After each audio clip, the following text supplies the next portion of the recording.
All right, it is 11 o'clock, everyone. Welcome to the Power Half Hour, and today we have a very special guest. This man is loved by at least 20,000 people on TikTok. I don't know how many people love him on IG, but just from my friends alone, a lot of people say that I love that guy when they see you on my social media. So none other than Mr. That Agent Kelly, Mr. Conor Kelly. Hello, thank you, and welcome. Of course, man. Thanks for having me on. I wouldn't say that I'm loved by 20,000 people. There's quite a few of them that actually hate me, but that's okay too. So tell us a little bit more about that, because Mr. Conor Kelly is a TikTok and social media sensation. Tell us about follower versus fans. Follower versus fans. Yeah, I mean, like, obviously there's people who just kind of follow you because you have interesting stuff to say. They may not necessarily like you, right? But I think what I've found is that the longer somebody consumes your content, you can kind of convert them into fans. So like I've seen this happen where I've had haters, people that drop hateful comments on everything, and then eventually you just say something that they agree with. And it's hard to hate somebody that you're in agreement with, right? So people base their entire opinion on you based on like a 12-second video that they see one time. They watch you say something for 12 seconds, they formulate an opinion of you in their head, right? But after they've watched hours and hours and hours of you putting out content, eventually you're going to say something that they agree with, right? So, I've been able to convert haters to fans that way. And Grant Cardone always says, he's like, I need some new haters, man. All the old ones are starting to like me, right? And it's so true, right? It's just like, that's why I don't block anyone off my page, no matter how hateful they are, no matter how much, bad stuff they say or whatever. I just leave them there because the more content I put out, eventually I'm going to say something they like. You're so natural with it, and you're so good. And it's not easy, right? But how do you deal with the hate on social media? Like, it gives me, every time I see a hate comment or a troll comment, I have this physiological reaction in my body, like, oh. How do you deal with it? Yeah, and I appreciate those words, man. But I think it comes down to like a fundamental mindset of just like, to be successful in like business entrepreneurship, you got to be okay with rejection. And they say, like, I remember there's like this meme of like this baby wolf that's like beaten down lying on the ground, and then there's a bigger wolf that has a bunch of arrows in his back and stuff like that. Life doesn't get easier, we just get stronger, right? So I just take the mentality that like, yeah, these comments are saying terrible stuff and whatever, it's making me stronger, right? I'm growing thicker skin. If I can put up with this bullshit, then I can put up with anything, kind of deal, right? Yeah, it hits differently though, because you get clients rejecting us, or agents giving us shit. But online hater is another level, I believe, and I'm not so used to it yet. I get this like, ugh. So is it just the more you are exposed to it, you become more desensitized to it, or know how to handle it? You do get desensitized to it. Also, I think, and like, not to sound like egotistical or anything like that, but if you're good at your job, if you go to the gym every day, you take care of your body, you look good, whatever, somebody's hating on you, it's just like, what do you look like? You know what I mean? Like, what do you do with your life that you feel like you need to hate on me? I guarantee I'm doing everything I possibly can to live the best life possible and be successful. And I guarantee if you're typing these comments on my TikTok, you're probably not doing that, right? So you just have that mindset that like, I'm better than whoever this person is. And then their words don't affect you, because hate never comes from above you. It only comes from below you. Somebody who's obviously like John Tsai is never going to leave a hateful comment on my page, because John Tsai is, a multimillionaire with tons of followers and blah, blah, blah. He's not going to be going, that Agent Kelly, you look like you're tired today and your hair sucks or whatever, right? So that's never going to come from above you, right? So the second somebody starts hating, you can pretty much automatically assume that it's coming from a place that's below you for the most part. Absolutely. Wow, that's great advice. And guys, if you're creating content out there, you just got to create more content, and the hate comments will come in. And you know what? When you're getting hate comments, it means that it means you're doing something. It's better than no comments because you have no engagement. Exactly. Okay, so take it as an opportunity. They like something. They like something about your content because if it wasn't interesting enough, they wouldn't leave a comment in the first place. There was something that you did in that video where they found it interesting enough, or it invoked some type of emotional reaction. Like if you can invoke an emotional reaction out of somebody to the point where they feel they have to leave a hateful comment, you control them. If you can control how they feel, right? Like, that's their problem. It's not your problem. You know what I mean? Like, obviously they like something about your it's interesting enough to them that they had to take the time out of their day to leave a comment, right? So you're doing something right if people are leaving comments, either way. That's so true. So true. You're doing something right. Don't take it as a negative, take it as a positive, and keep creating content. A lot of agents, though, Conor, they don't even turn on the camera to film themselves. They don't want to look bad. They don't even like the way they look. What advice do you have for people wanting to create content?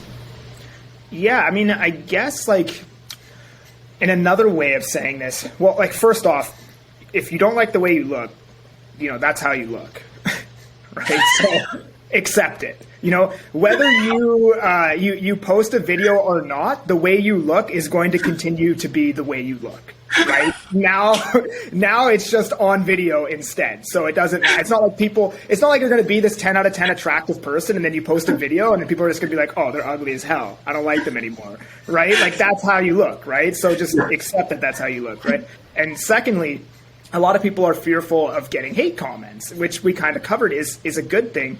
And, you know, the comment section in your content is part of the experience of somebody following you and being on your channel.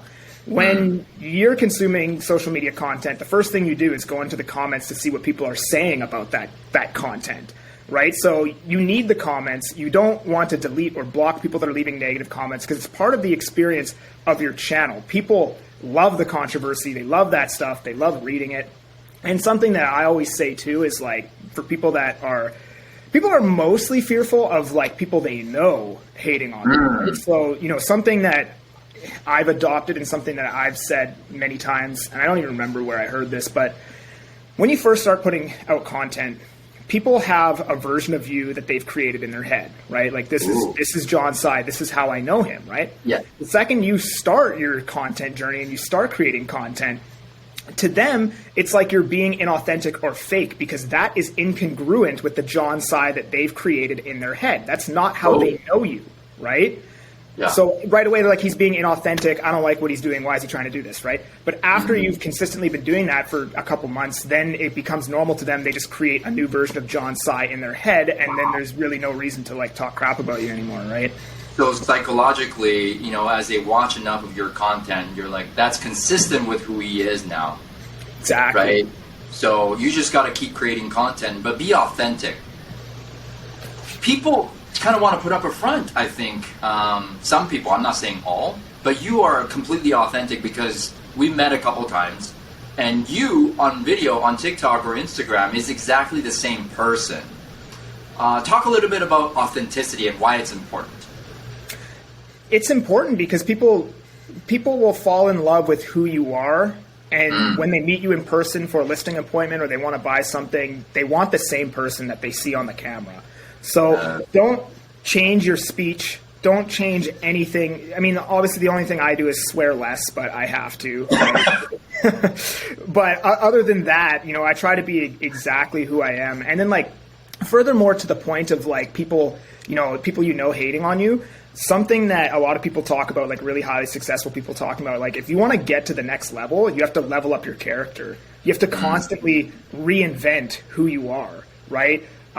You know, the 100 grand Conor that I was before will never get to 500 grand Conor. So I have to reinvent and create a new version of myself anyways, right? So there's always going to be controversy and hate because people just naturally don't like change. But you have to change. You have to reinvent yourself. You have to grow your character and become a new person, right? Interesting. So that means that you need to reinvent yourself all the time and get better, but still being the same Conor, being the same authentic Conor. So How is that? Then what do you think of this phrase? Fake it till you make it. There's some truth behind it. It works. Obviously, I've never practiced that. Like, I'm very open about the fact that I've only been a realtor for a year and a half. People just need to trust you, right? I think people put a lot of, I guess, weight on experience. Experience to me is not useless. Like, it holds weight for sure. But the thing is, you could have somebody who's been doing a job for 20 years, but they've done the same year 20 times. Where you can have somebody who's been doing that job for 2 years. They may have more experience than the guy who's been doing it for 20 years, right? So just because I've been a realtor for a year and a half doesn't necessarily mean that I'm more inexperienced than people who have been doing it for 5-6 years. At the end of the day, what's most important to people is that they can trust you, and they can trust you because you're authentically being yourself on camera. Right? I love it. Yeah. So I heard the other day, it's not how many years you've been in business, it's how much knowledge, how much skill you have that they trust you. So I didn't even know you've only been in a year and a half. So basically when I found you on TikTok, that's when you started real estate. That is when I started. Oh my gosh. And guys, Conor was able to do 57 transactions in his first year in real estate. How? One word, how? I think it just comes down to authenticity, man. Like, I think that's what it was. Like, I see a lot of people putting out content that's good content, but they're still a little bit holding back from who they are. Like, they're changing their speech. Their speech is a little bit more robotic. Sometimes I screw up when I'm talking, and I just leave it in the video just because it shows people that that's how I talk. That's who I am. I'm not hiding anything. That kind of thing. I think that's why it was. Another big thing is, like, I developed the mentality is that the most well-known agent is usually going to beat the agent who's better, right? My goal is basically visibility. It's always a numbers game, right? You know this best. Cold calling, door knocking, anything's a numbers game. So if I can increase the numbers, maybe the conversion rate is super small, but if I have big numbers, I'm going to close some deals. Right. So my path since the very beginning is just getting as many people as possible to know who I am. And that's translated to deals because the net that I'm casting is extremely large. Right. And bro, you are famous, whether you like it or not. And through the power of social media, how much of the 57 transactions would you say came from TikTok, Instagram, Facebook alone, like social media? Man, probably like 45 of those. 45 transactions from social media. Okay. That's like, people are going to call bullshit. Okay. But here's the thing. I believe it because you have 20,000 followers that can give you a lot of leads. But you still have to take them off of the platform and talk to them.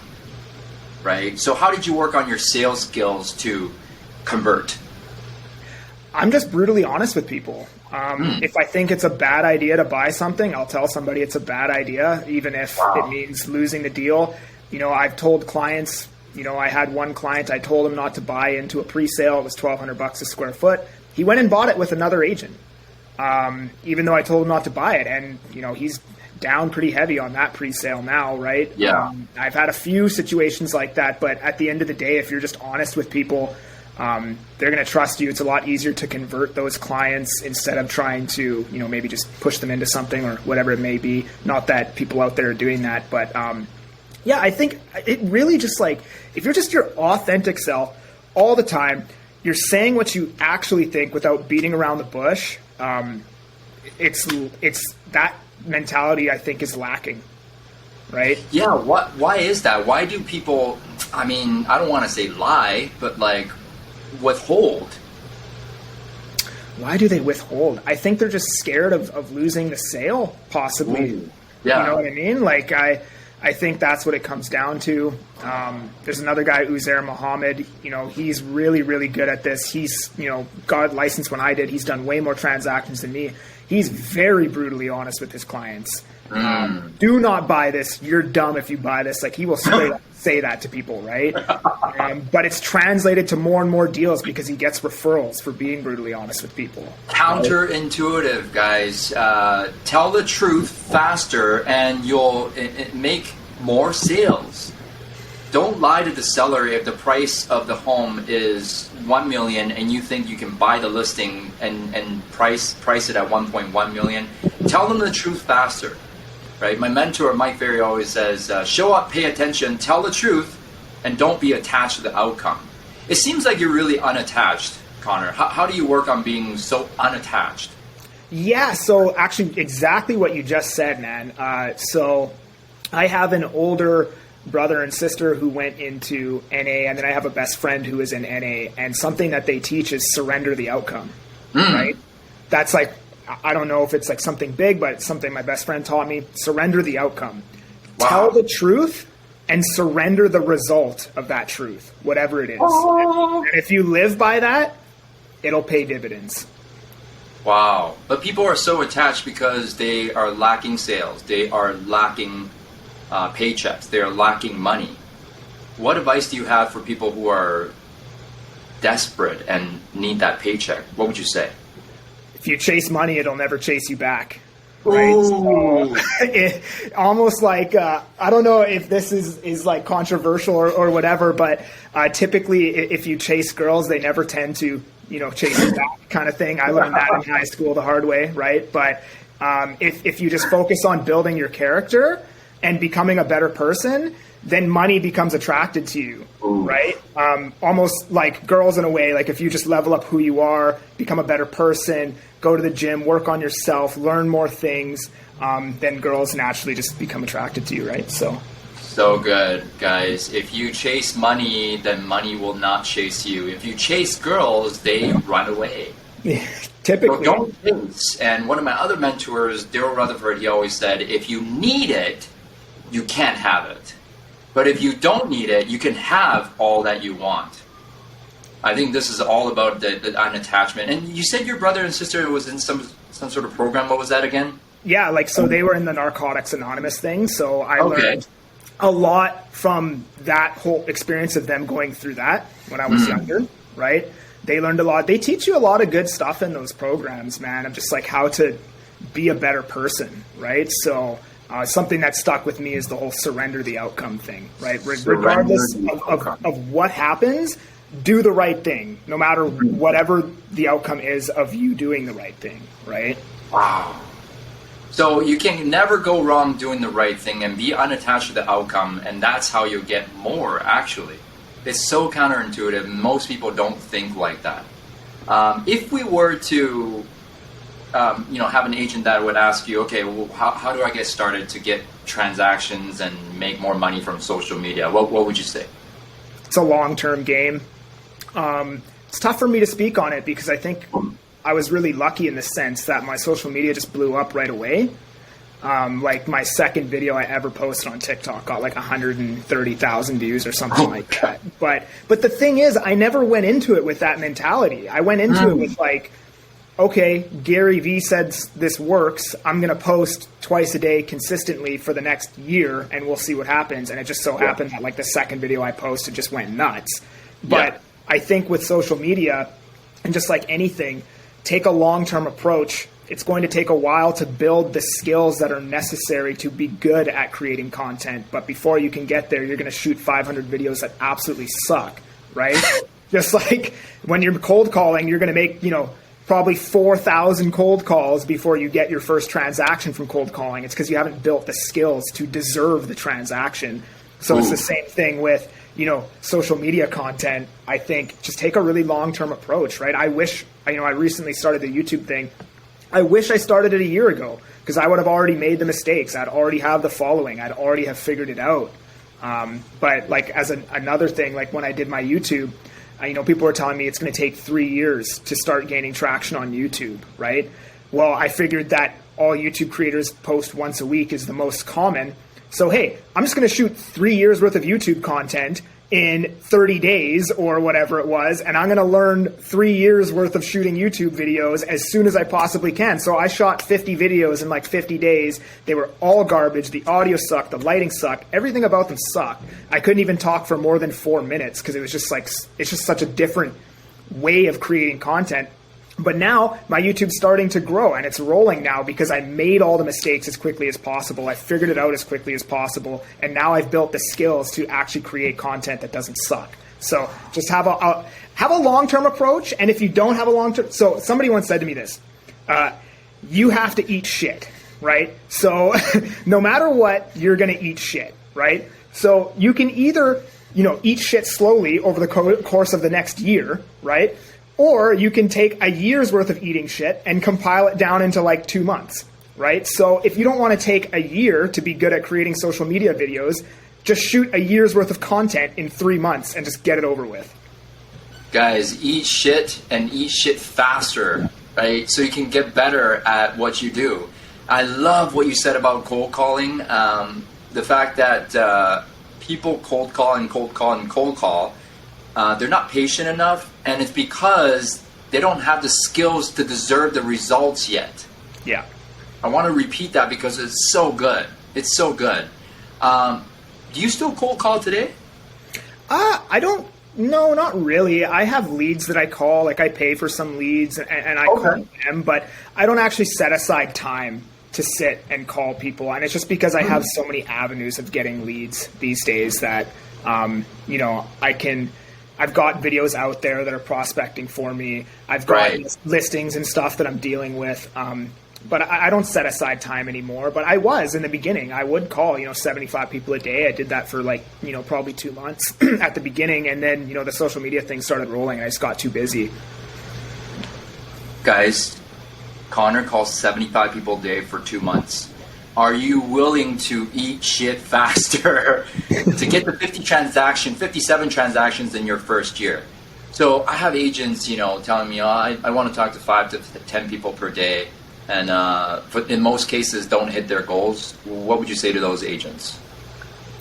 You just got to do it, man. Like, it sucks, right? Like, whatever you need to tell yourself to do the calls or do the door knocking, tell yourself that and do it. Right? Like, people won't call because they're like, oh, I have to use this script and I hate this script and I don't like this script. Then don't use the script. Do whatever you need to do to make the call. Like, use whatever script you want, but just make the calls, right? Like, whatever you need to tell yourself to just make them, do them, right? And the same thing with content. Yeah, same thing with content. You just got to go out and do it. You are unstoppable, Conor. What I'm gathering from this interview. You have no fear, and you're not afraid to look bad. How did you work on yourself to become who you are today? Many, many hours of research, listening to podcasts. Books are absolutely massive. You should be listening to books. Watching YouTube content. For a long time, I didn't consume any content for entertainment purposes. Everything that I consumed was for an educational purpose. For at least 3 or 4 years, it's pretty much all I did. Something huge that has really changed my life is not drinking. I feel like I've unlocked a cheat code in that. So when tell me more. You don't know, not a drop? Not a drop. I don't smoke weed or any of that stuff. But I did a lot, for 10 years every day, drank every weekend, did all the stuff that normal people do, right? Wow. But once I cut all that stuff out, my life just went on an uphill trajectory very, very quickly. Drinking really messes with your emotional. The thing is if you want to get into entrepreneurship and be successful, it is very emotional. It's very high highs, very low lows. That is extremely difficult to deal with when you're drinking, because drinking really messes with your emotions and stuff like that. When you're not drinking and you're sober and none of that stuff is in your system, you'll find your emotions are a lot more, stable and even keel. It's a lot easier to deal with the ups and downs of entrepreneurship. So drinking for sure, I would recommend cut that shit out right away if you're getting into this business. Just do not do it do it later, right? When you're successful or whatever, but cut it out for a year or two and just watch how your life instantly changes. My goodness, guys, this is a very emotional business. I mean, you get a client, the client walks on you, you get a contract, the contract falls apart. You get a client happy with you get a client super upset with you, and that's just Monday morning at 7:30, right? Yeah. So if you can keep your emotions like this, keep your emotions between the lines and keep the lines real close and not drink, you can keep it there. And that's how you become successful like Conor, right? So man, I'm just immensely impressed with you. I did not know that you've only been in a year and a half. I was going to guess 8 years. And I'm like, how come I just heard of this Conor guy? Who is this Conor guy? Right? Big congratulations. In your previous life, though, do you think being a plumber and what you did before helped with real estate and as a business person? I truly think if I got my license before I ever did plumbing, I would not have been successful. I think the reason why a lot of entrepreneurs are successful is because they have experienced a certain amount of pain somewhere in their life. And I think it comes down to a lot of the stuff that you've been exposed to. Simon Sinek says, you can't be successful if you don't have a big enough why, right?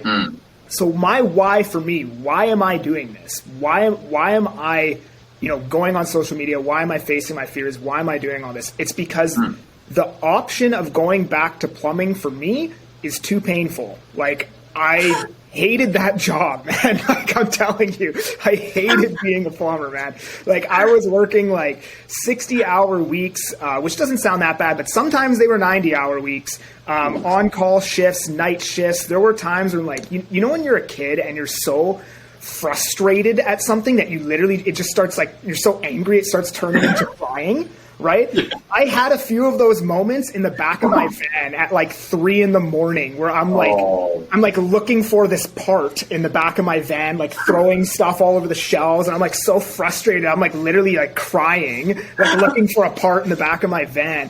And like, for me, it's like, I have to be successful in this because if I don't, I do not have another option. Like, I have nothing to fall back on because being a plumber for me is not an option. Like, I always hear people say, like, oh, that's great, you got a plumbing ticket to fall back on. I'm like, no, you don't understand.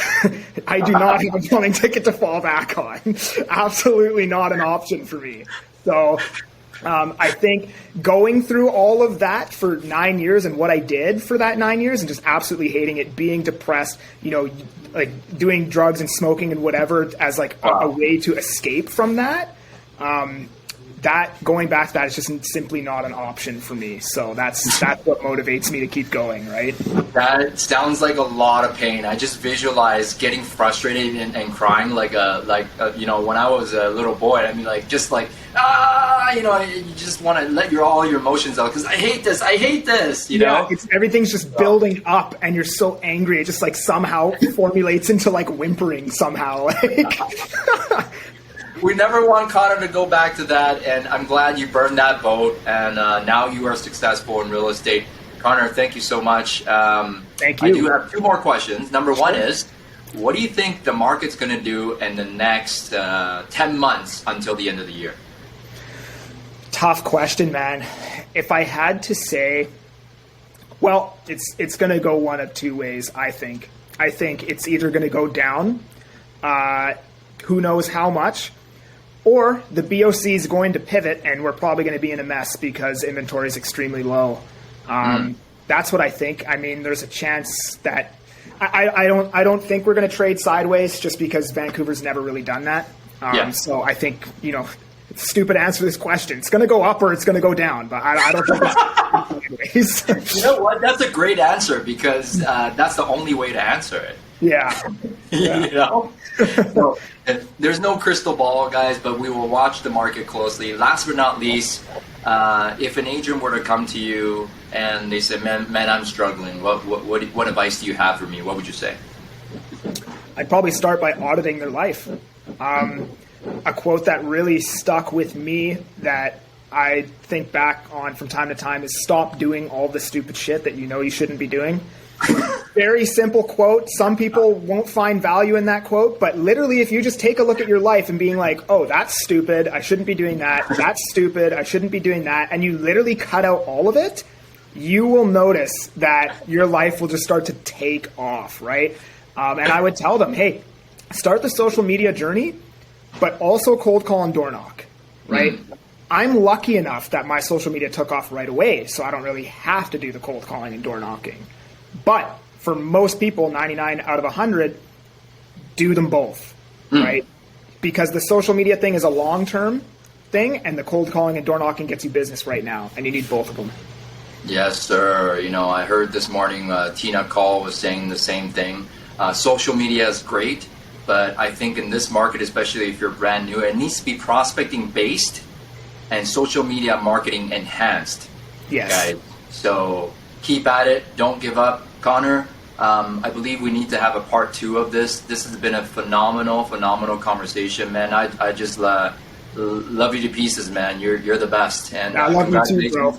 I love you. Big congratulations on the success so far, and all the best for the rest of the year. We'll chat with you soon, man. I appreciate you, bro. Thanks for having me on.